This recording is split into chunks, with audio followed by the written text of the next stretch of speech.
સાવરકુંડલાથી સમાચાર મળી રહ્યા છે, જ્યાં ગેરરીતિનો કોલેજ પર આરોપ લાગ્યો હતો। કણકિયા કોલેજમાં પરીક્ષામાં ગેરરીતિનો આરોપનો જે કેસ છે, ગેરરીતિના આરોપ લગાવનાર ભાજપ આમ આદમી પાર્ટીના નેતાઓ સામે પોલીસ ફરિયાદ। ભાજપના ધર્મેન્દ્ર મહેતા અને શહેર આમ આદમી પાર્ટી પ્રમુખ જગદીશ ઠાકોર સામે ફરિયાદ।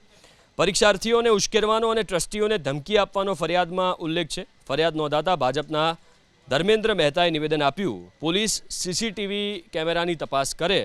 પોલીસ મથકમાં અનશનની પણ ધર્મેન્દ્ર મહેતાએ ચીમકી ઉચ્ચારી છે।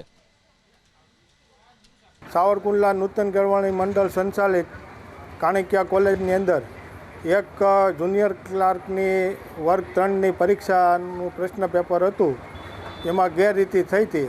ઘરે મારો છોકરો પરીક્ષા દઈને આવ્યો, એક વાલી તરીકે મેં એને પૂછ્યું કે બેટા પેપર કેવું ગયું? એટલે છોકરાએ મને એવું કીધું, પપ્પા ત્યાં ગેરરીતિ હતી, આવી રીતે મારા નામ લખાવ્યા અને માથે વાઇટર મળાવ્યા, બાર પર સ્ટીકર નહોતું। એટલે મેં તરત જ ટ્રસ્ટીઓશ્રીઓનો કોન્ટેક્ટ કર્યો।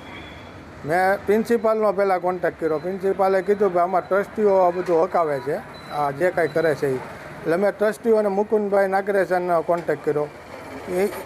એણે મને બચાવ કર્યો। એણે પછી વિનુભાઈ રાવળને ફોન કર્યો, એણે બચાવ કર્યો। પછી હું રૂબરૂ ગયો મેં એને પરીક્ષાની આખી એને એક સ્ટોરી કીધી કે આવી રીતે ત્યાં થયું છે, આની તપાસ થવી જોઈએ અને અન્યાય ન થવો જોઈએ। ગામમાં આવું એક નામ સાંભળ્યું છે કે દીકરીને એકને લેવાના છે, તો આવી રીતે ભાવનગર બોટાદથી છોકરાઓ દૂરથી આવતા હોય, આ છોકરાઓને શું સમજવું કે પરીક્ષા દેવા માટે તો તમે નામ નક્કી કરી નાખતા હોય, એવું ગામમાં ચર્ચાવું છે। એટલે એને અમારી યારે કોઈ પણ રીતે અમને હરખો વ્યવસ્થિત જવાબ નહોતા દેતા।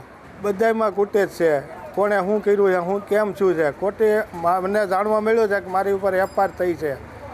મને ન્યાયપાલિકા ઉપર ભરોસો છે, સત્યનો વિજય થાય અને જો ખોટી રીતે આમનામ હાલશે તો હું અનશન ઉપવાસ ઉપર પોલીસ સ્ટેશનમાં બેસી જવાનો છું।